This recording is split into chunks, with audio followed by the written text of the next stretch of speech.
Hello there, and welcome to Snow Country Stories Japan. I'm your host, Peter Carnell, a tour guide and writer based in Nagano, and this is a podcast all about life and travel in Japan's legendary Yukiguni.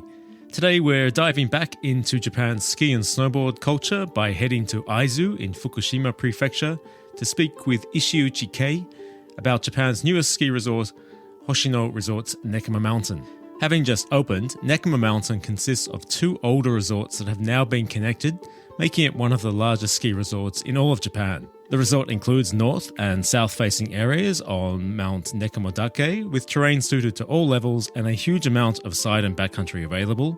Nekoma also enjoys a very long season and has a reputation for its high-quality microfined snow. But don't take my word for it. Kei is an accomplished snowboarder with a lot of experience working in the ski industry and genuine enthusiasm for Nekoma and the Aizu region, a true snow guru. As he says, it's something of a hidden mountain that remains off the radar for most international visitors. But with multiple ski resorts within close proximity in the Aizu area, of which Nekoma Mountain now ranks among the largest resorts in all of Japan, and given its ease of access from Tokyo, don't expect that to be the case for long. If you haven't already, I think you'll be hearing a lot more about Aizu and Hoshino Resort's Nekoma Mountain over the coming years. As the name highlights, Nekoma is operated by Hoshino Resorts, one of Japan's largest hotel management companies, operating more than 60 properties including ski resorts and luxury hotels. The resort is serviced by the large Hoshino Resorts Bandai Sun Onsen Hotel, offering a range of rooms including suites, menus designed to show off Aizu's proud food culture and sake, hot springs, and a range of services including free shuttle buses from nearby train stations. For more information about how to get to Nekoma Mountain, listen on after my chat with Kei when I'll provide a little bit more detail. For more information about the resort, head to their website nekoma.co.jp, that's nekoma.co.jp. As always, links are in the show notes and on the episode page of the Snow Country Stories Japan website. You can follow Kei on Instagram by searching K4CAP, that's Kei, the number 4, CAP. As always, the episode page on the Snow Country Stories Japan website has more information, images, a map showing you where the resort is, and links to everything we discuss. I'd like to say a big thank you to Hoshino Resorts for agreeing to the interview, and especially to Kei for giving up his time to speak with me. I enjoyed this chat a lot. The interview was recorded remotely and our connection wasn't perfect, so apologies for the audio, which isn't ideal, but I think Kei's character and enthusiasm for Nekoma and Aizu shine through. I hope you enjoy.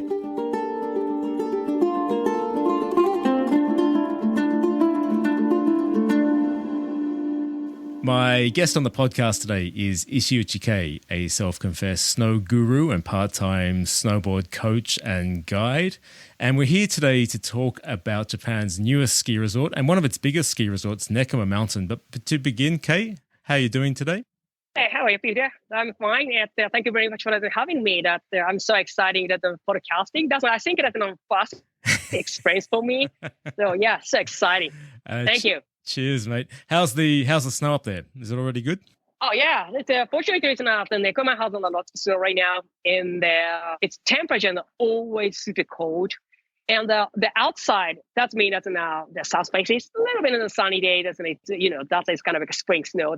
And actually, but the Nekoma side is now. Oh wow, that's incredible! Every single day.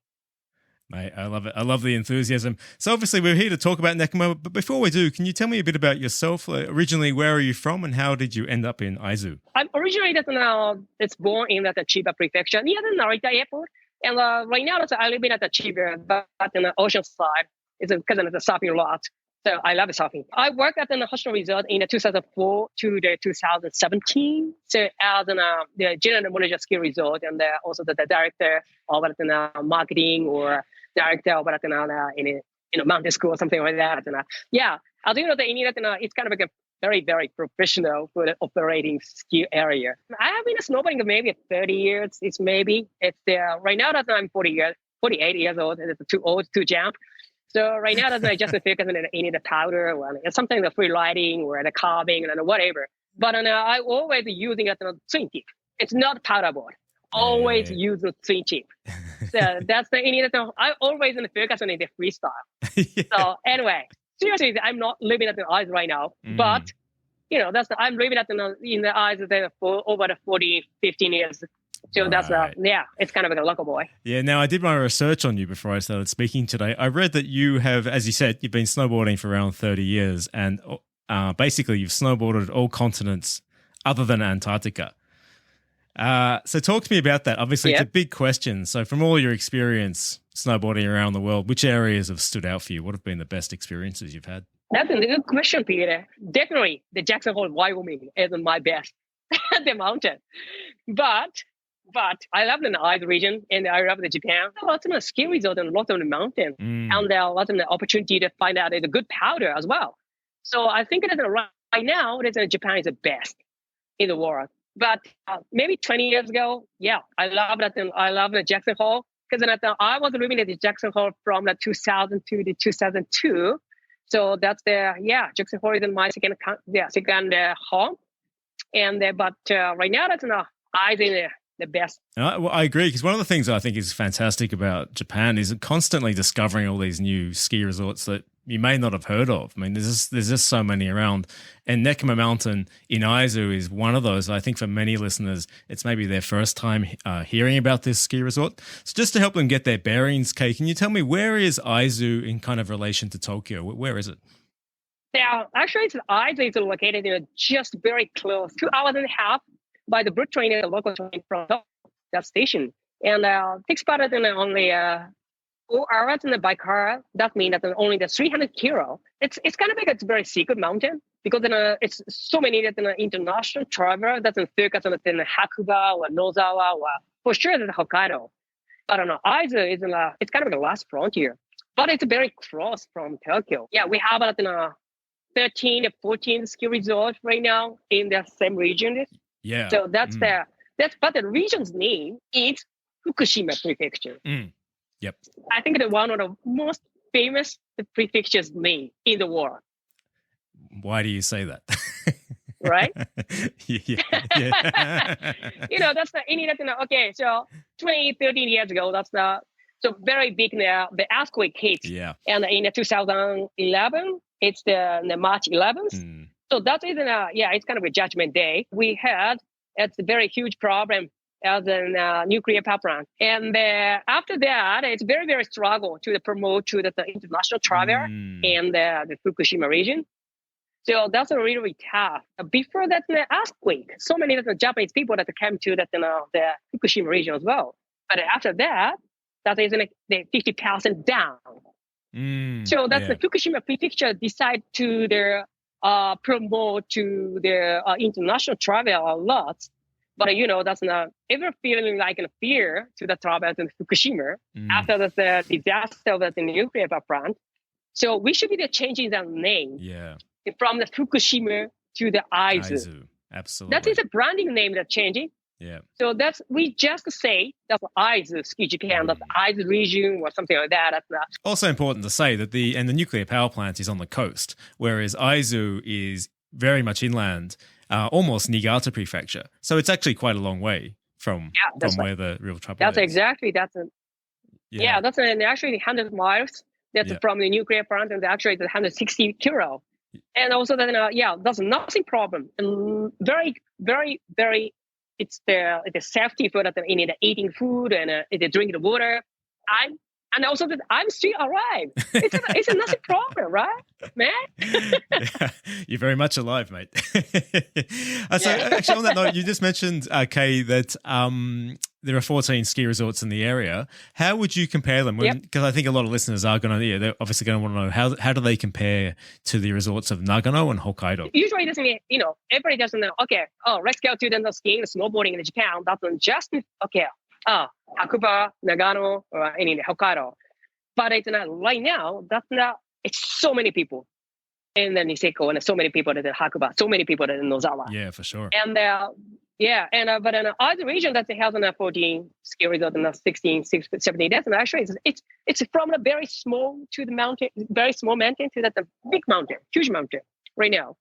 And that means that's very, very, it's a lot of a variety to the choice, the terrain, and the choice, the ski resort. And also that this it's very tight. So that means that only that within the 1.5 the driving.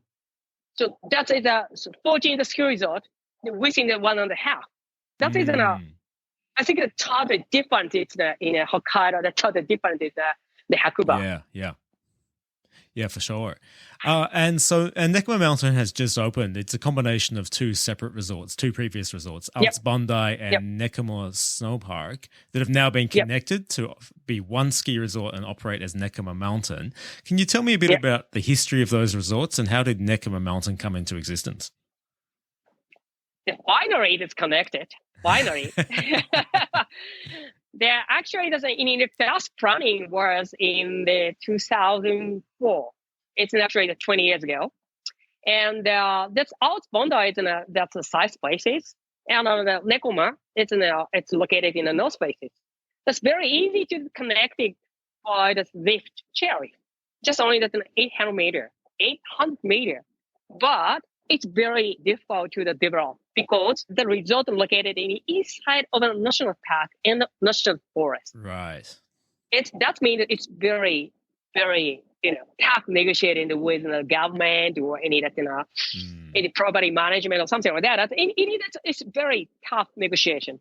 Actually, right now that's 2023. The finally that's connected. It's become that one resort, super huge resort. That means that's now, I think, the bigger than the Zao, the bigger than the Api, and one of the most largest ski area in the whole region.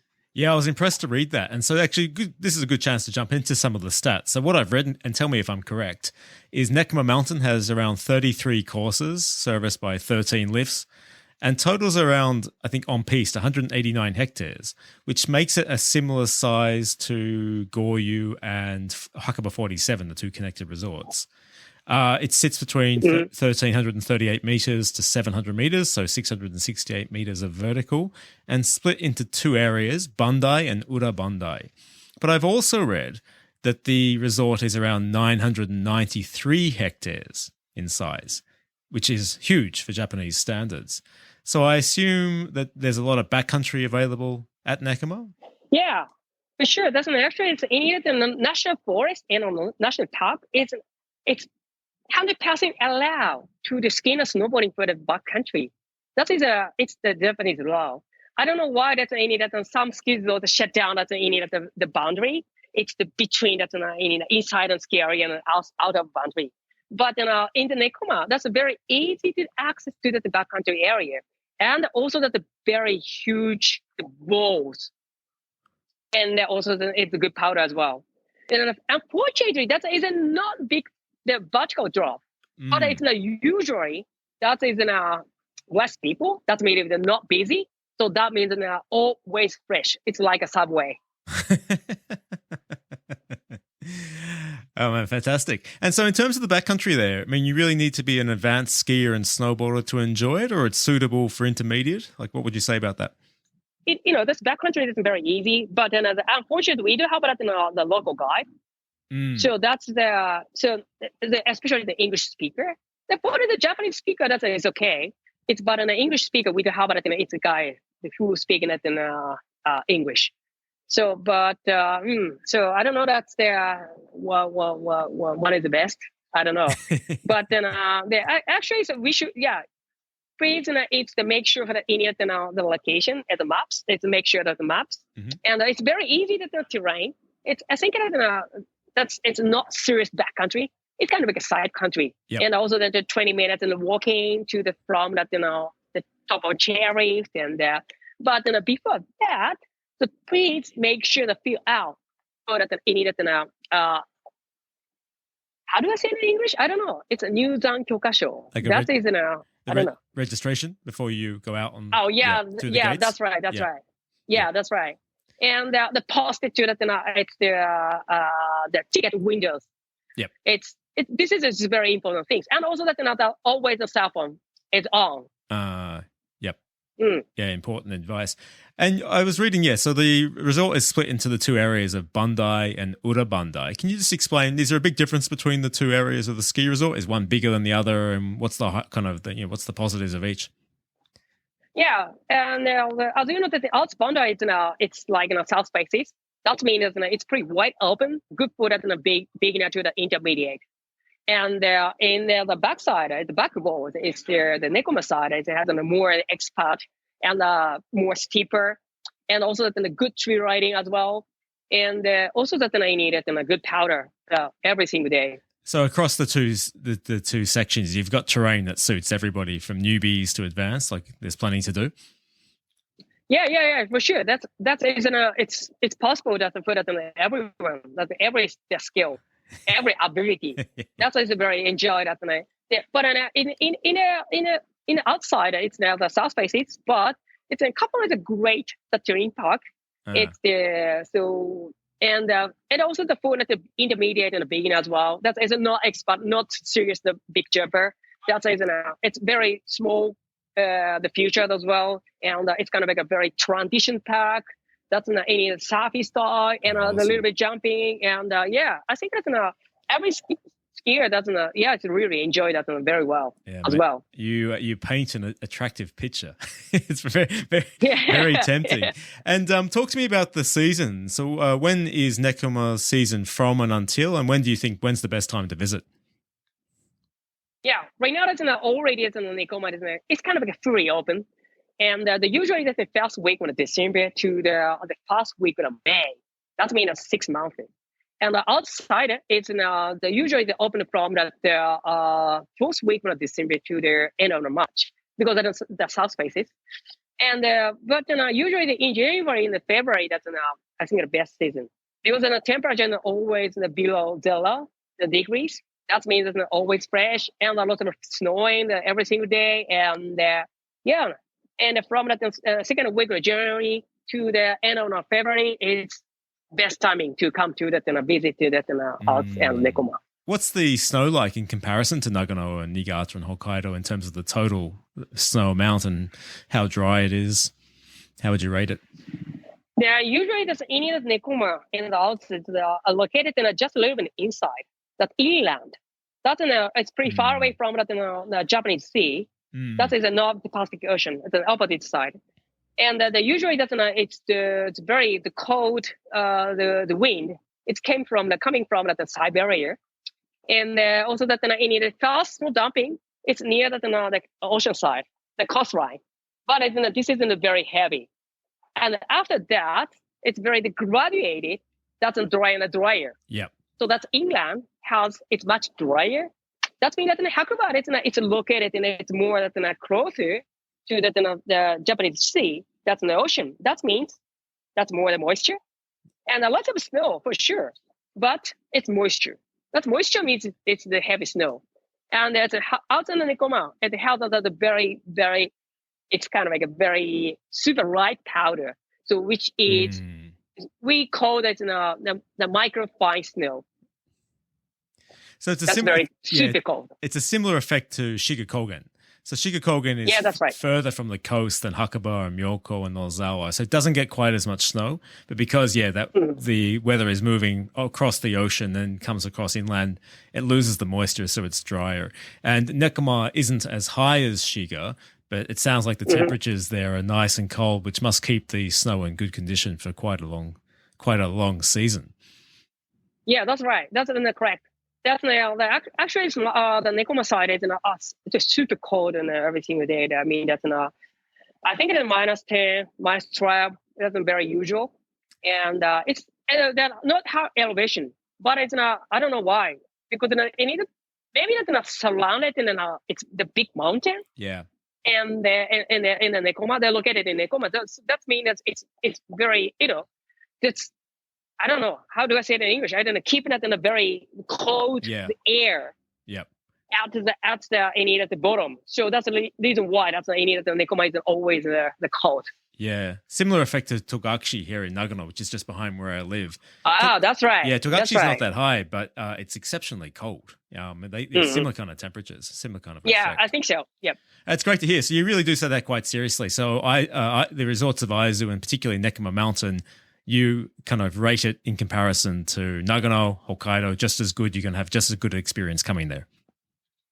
Yeah, I think so. That's that's any still it's Nekoma and the Alps, and also the other region doesn't have it's a lot of international traveler.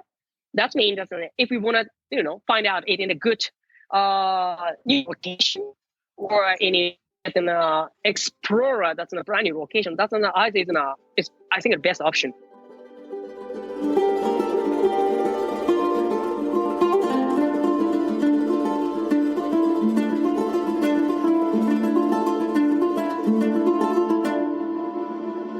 And just on that note, you said, not attracting as many international visitors as Hokkaido or Nagano yet.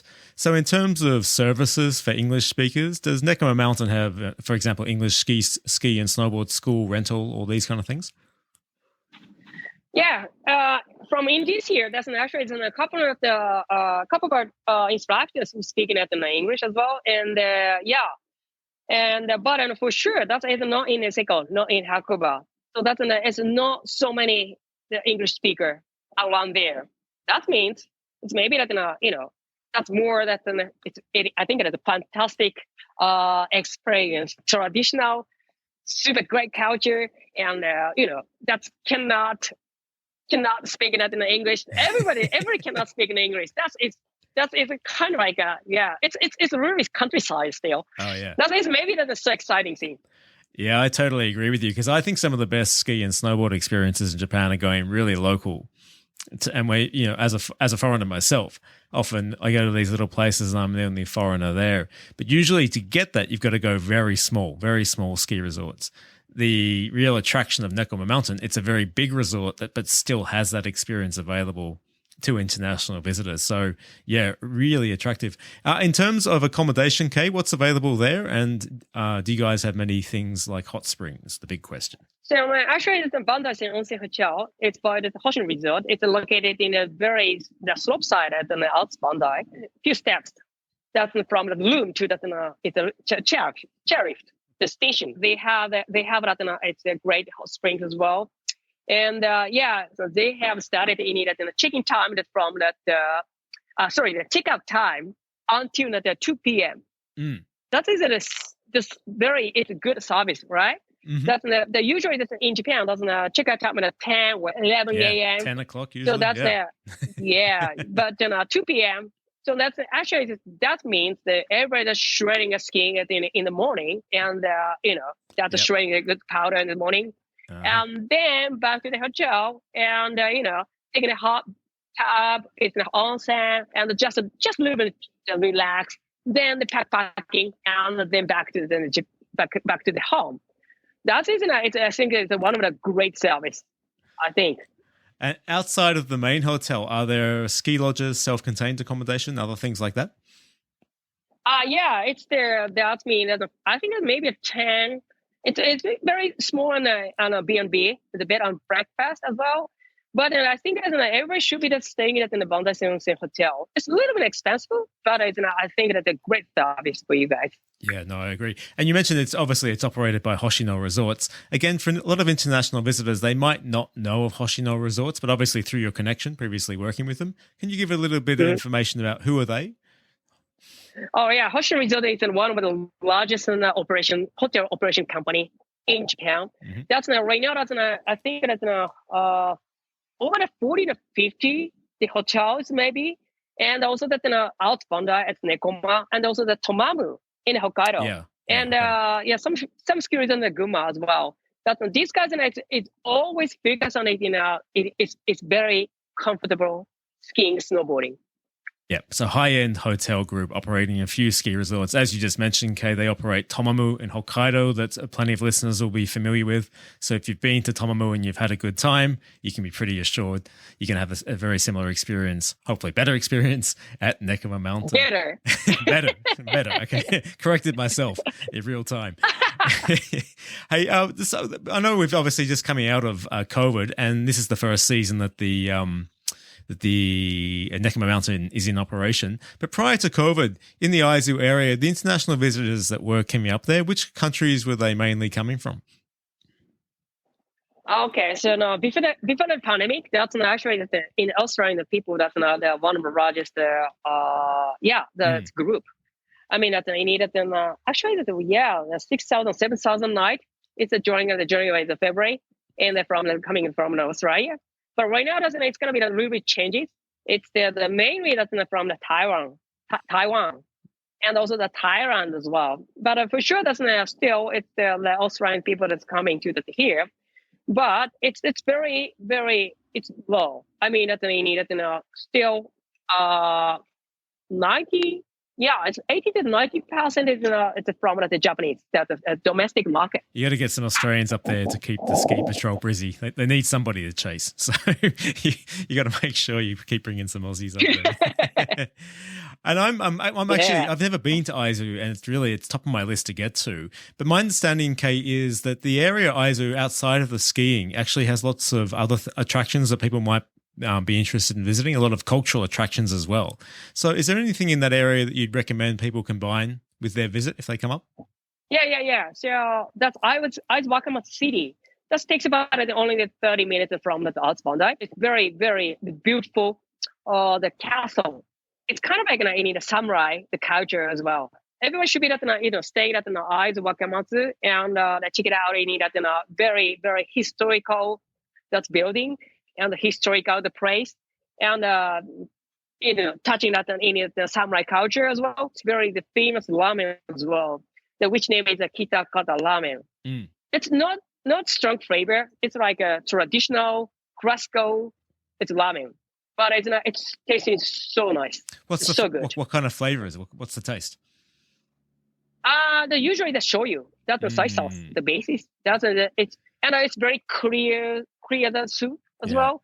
That's they want you to say ramen in Japan. That's it's kind of like a tonkotsu. That is a more strong flavor. Yeah. But it's the Kitakata ramen. It's more that the clear, and it's very simple.